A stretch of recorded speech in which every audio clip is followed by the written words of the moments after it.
Hey guys, it's Thursday afternoon, and I had this idea a couple days ago about what would it feel like if we all just sit together at a bar somewhere and we just share a beer and talk about the world of business applications. So I decided to start this new series, and I guess we can call it kind of like beer and business applications. So my idea is, now I'm not a big drinker, I'm more of a social drinker, but I think the rugby player in me still enjoys beer once in a while. So I figure I would just hit record, we can have a beer and talk about, whatever's going on this week. So today I actually have this beer called the Pan Pacific Pale Ale. I don't know if you can see that. Maybe I'll get it closer to the camera so you can see it.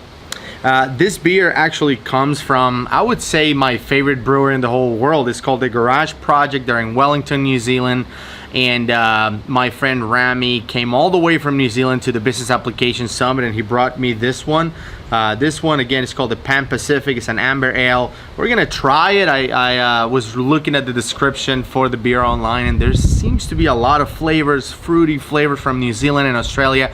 So we're going to give it a shot. The other thing you're going to notice is that we're not going to do any edits or cuts or anything. This is going to be just like if you and me were sharing a beer somewhere and just talking about business applications. So go ahead and pause this video, go get a drink. If you don't drink any beer or any alcohol, just get water or something and just let's sit and talk about what's going on this week. So let's open this guy up and we're gonna give it a shot. I've never had this one, by the way, and hopefully for every episode I'll get to try like a new beer and have some guests. I know that there are some people like Jukka Niranen, for example, who enjoy craft beer and all of that. So hopefully I get to have some guests and enjoy the beer. So cheers, guys. Let's get talking about business applications.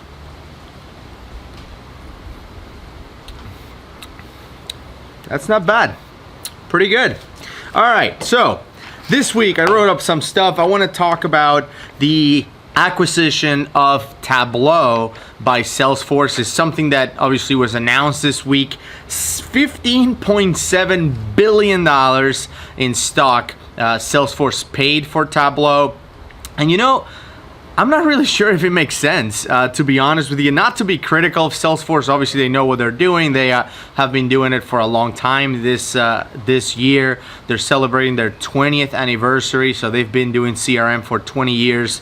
They were, I think, the first online CRM solution or cloud-based CRM solution out there. So they clearly know what they're doing.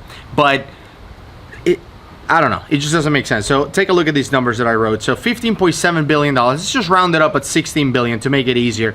So $16 billion they paid for this thing. And by the way, I guess this is the money that they didn't get to use on LinkedIn. I don't know if you guys have heard the stories about how Salesforce wanted to acquire LinkedIn and Microsoft beat them to it. And I never know why. I don't know if it's because Microsoft was willing to pay more. I think that for a price like LinkedIn, Salesforce would have paid whatever amount. They would have just gone crazy. The making sense of math and money has never been a strong suit for Benioff and the Salesforce gang. So I think they would have paid anything for it. I think that what I heard was that Jeff, the CEO at LinkedIn, didn't want to move forward with Salesforce, mainly because they wanted to kind of take ownership of it and not have it as an open platform, as an open social platform, which is what LinkedIn is today. It's free. We all have access to it. Multiple companies are able to mine the data from LinkedIn, and Salesforce just wanted to stop that, right? Because again, they play that game of we acquire and we take it off the market for our competitors, and I don't blame him for him. It's capitalism. So excuse me, let me get another sip. So cheers. Good stuff.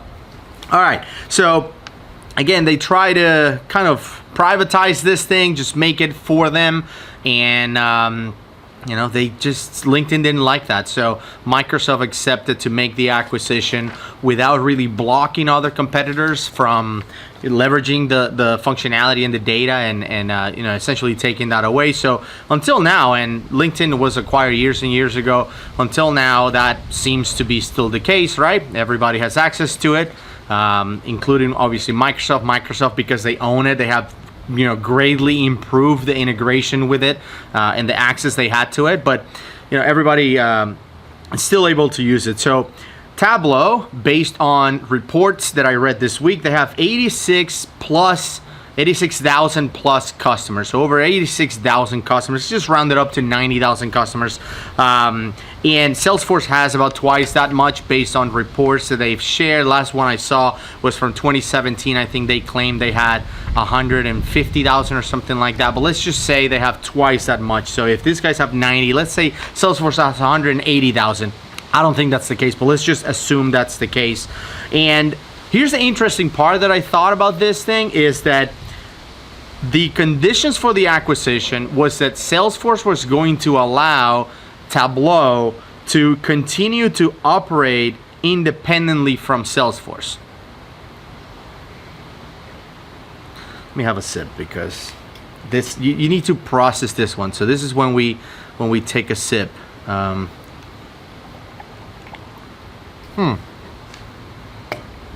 that's good. Based on the LinkedIn rumors, I am going to strongly question that intent of having Tableau operate independently. Maybe they will continue to run independently while they strip out all their connectors to competitors. I don't know what's going to happen, but maybe. Here's something interesting that happened, and this happened 4 years ago. So 4 years ago, essentially the director for CRM, the CRM owner at Microsoft, Bob Stutz, left the company to join Salesforce. And actually in 2015, Bob became the Chief Analytics Officer, right? I think that obviously Power BI was growing. It was coming in, as a leader in the market. It had a ton of potential, and Salesforce wanted to, not let that happen. So they brought in an executive from Microsoft to take over that role of Chief Analytics Officer. And I think it's interesting that 4 years later, and several Microsoft executives that used to be on the Dynamics CRM or Dynamics 365 team are now working for Salesforce. Like, for example, in 2017, Jujhar Singh, who actually replaced Bob Stutz's role at Microsoft, joined Salesforce as the executive VP of product strategy. And it's interesting that, Bob was there for 2 years, maybe not getting a whole lot of traction or ideas or ways to kind of get over the hump that Power BI was creating for Microsoft. And they essentially brought in Jujhar 2 years later. Jujhar has been there now for 2 years. And they just said, let's just buy Tableau because there's nothing we're going to be able to do to be able to catch up with these guys, right, with Power BI. So I think that's interesting. 4 years later, we give up. Let's just buy somebody, right? So they got Tableau for that. Tableau is more expensive than Power BI, though. I think I was reading a lot of comparisons. I invested a lot of time on this today. And when it comes to feature by feature, Power BI and Tableau are almost the same. Like I've watched like hours worth of demos and videos and stuff. I'm not a Tableau expert, so I'm sure I'm missing some stuff, but it's clearly way more expensive than Power BI. So let's just go over the numbers. So Power BI Personal is free. You get it with your Office 365 license, with your Dynamics license. I don't even think you need any of those licenses to be able to use Power BI. It's free, right? Then, I would say that for the real world and implementations out there, it's really hard to justify an implementation where you can use the free version. I think that Pro, it's to me the entry point when it comes to leveraging Power BI in actual applications out there and solutions out there. Pro is $10 per user per month. So that's $10. That's full price Pro. There are some features in Pro that are amazing. Not only the storage capabilities, they multiply by 10. You go from 1 gig of storage to 10, but also the frequency in which the data is refreshed. You also have features like alerts and subscriptions and things like that don't come up with the basic version or the free version of Power BI. So I think that at a minimum, if you're an organization, you're looking at Power BI Pro. But if you look at Tableau for the personal edition, which is free with Power BI, is $35 a month. So that one is already more than triple of what the Pro version is for Power BI. The Pro version for Tableau Let me get another sip on this one because, yeah. Tableau Pro is $70 per user per month. That's 7 times the price of Power BI Pro. Like, same features. Yeah, I don't know. I'm kind of lost when it comes to recommending either solution. And I have some customers that are still using Tableau. They've been using it for a long time. By the way, Tableau was founded in 2003, same year the Dynamics CRM came out, but Power BI didn't come out until 2013, so 10 years later. And you already see that the features are very much the same. Obviously, if I work for Microsoft and I'm in charge of Power BI, I am going to leverage what's out there, and Tableau is out there. So obviously I'm going to, I don't want to say copy, but I'm going to mimic a lot of the functionality, because over 10 years, and right now Tableau has been out for 16 years, but at that time it was 10 years. Obviously a lot of the features are there because people are using it, and obviously some features were deprecated because people weren't using it. So learning from them makes sense. Now, the interesting part about the whole acquisition for $16 billion, 15.7, is the fact that Salesforce announced that their revenue after the acquisition, it's likely to go up by $350 to $400 million, their annual revenue. So based on those 86,000 customers that Tableau has, they're bringing in $400 million a year. If you think about it, they just paid 16 billion, right? Just to round it out. So it takes about 40 years for Salesforce to break even at 400 million. Now we can say that because Salesforce has twice the amount of customers, now they're gonna go and sell Tableau to everybody. So let's say instead of the 400 million they expect to go up by, they go up by $1 billion. So not even twice as much. Let's put 50% on top of that. So from 400 million, now they're start bringing an extra $1 billion of revenue every year, which is unrealistic. I don't think it's gonna happen, but let's just imagine that's going to happen.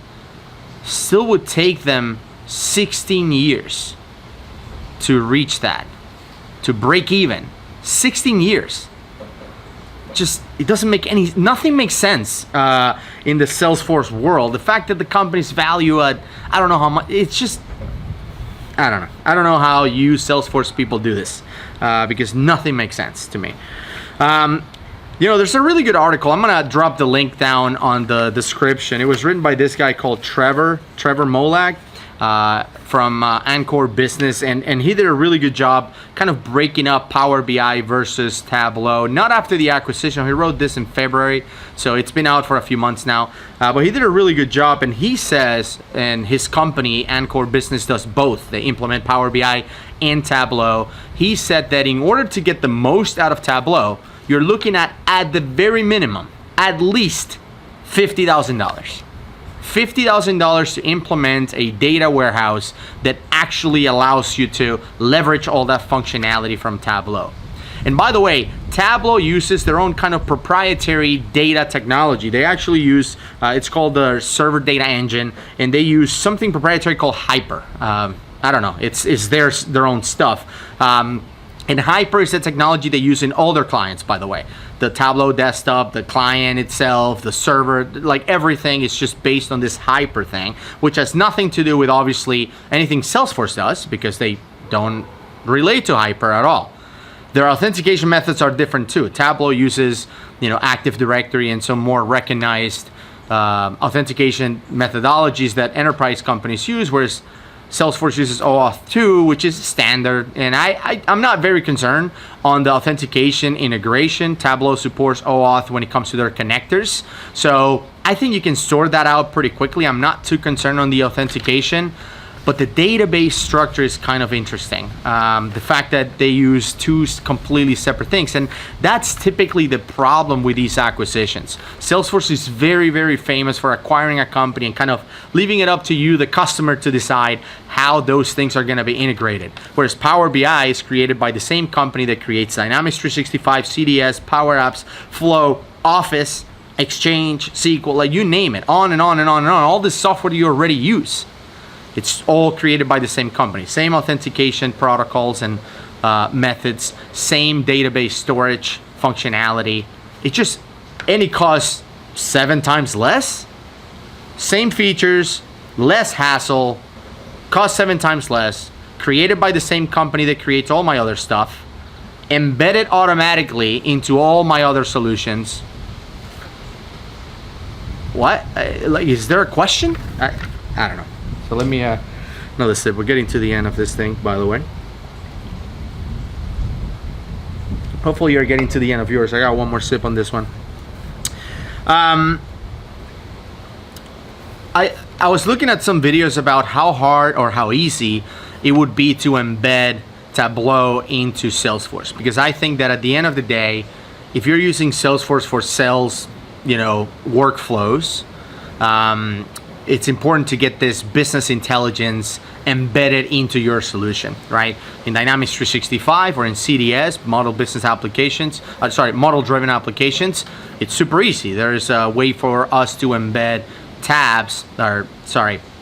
embed tiles into our dashboards. Super simple to do that. Even regular users can do that. So they can create their own tiles, embed them into their own personal dashboard. It's super straightforward. We can also do it at a dashboard level. So system dashboard level, we can do that as well. So there's, we can embed it into the forms. It's pretty straightforward to do it. Based on what I saw, when it comes to the integration between Tableau and Salesforce, there's no way to do it at a personal level, which is, I think, an advantage of Power BI. Now, you could say that, well, salespeople are not the most, daring when it comes to creating their own tiles and embedding on their own personal dashboards and stuff like that. So that functionality is not needed anyway. And maybe you're right. Maybe you don't need it. But if you do have power users, which right now I'm working with a few customers that are all over Power BI and creating their own visualizations, especially using that Q&A functionality, the asking your data Q&A. It's called natural language query, right? It's the name of the feature. Especially with that, they are all over that. They love to search for their own queries, create their tiles, pin it to their dashboards, pin it to their personal dashboard in Dynamics, so they don't have to go to Power BI to see it. They're all over that. But let's just assume that you don't have salespeople like that. If you don't have it, then I guess you're tied between the integration between Tableau and Salesforce. Now, in order to complete that integration between Dynamics, depending on what you're doing, like if you're embedding visualizations into the forms for records, you have to use some trickery in order to do that, to embed it so it runs in the context of the record. So if you're looking at an account, you only see data for that account or visualizations for that account. For Tableau and Salesforce, you have to use a third-party solution. For Microsoft, we have to do some configuration, but it's all Microsoft stuff, right? Again, created by the same company. With this one, they have this solution called Sparkler, which I was doing a little bit of research on. It's created by this company called Heroku. So you have to create an account with Heroku, which I'm not really sure if it's free, but let's just assume it's free. So you have to have an account with this third party to use their tool called Sparkler to be able to embed Tableau visualizations into Salesforce. So how many moving parts are we talking about here? I assume the Heroku and Sparkler use a completely different authentication method than both Tableau and Salesforce. So now you have 3 authentication methods, 3 different ways to connect with the different applications, store data, relate users and records. I just don't see it. Like what am I missing? Anyway, last sip. That's some good beer. I wanted to share a beer with you guys and talk about this acquisition. The bottom line is, it doesn't make any sense to me. I think that spending $16 billion or $15 billion into a functionality that was already there, that you're quote unquote not gaining anything by letting them operate independently, that even if you shut it down for your competitors, the actual competing solution, let's say they shut it down for Dynamics 365, the competing solution, which is Power BI, is a huge multipliers cheaper than your own solution. So it's not like you're gonna force Dynamics 365 customers to switch to Salesforce. That's not what's gonna happen here. What's gonna happen is they're gonna switch to Power BI. So a lot of those thousands of customers that you already have are going to actually switch from Tableau to Power BI, not the other way around. It's a lot easier to cheap to a system that is way cheaper than to go to Salesforce for triple the cost. It just doesn't make any sense. So anyway, I hope you enjoyed this video. Again, I wanted to make it so it's more just us, right? Having a drink, talking about business applications, although I feel like the conversation is more one-sided than anything with me doing all the talking. But let me know what you think. Do you want more of these? Do you want to do more beer and business applications? You want to have more guests, more beers? If you, by the way, have a cool beer that you like, feel free to send it my way. I'll give it a shot, try it live, and talk about whatever topic you want me to cover. But hope you enjoy this. We'll see you on the next one.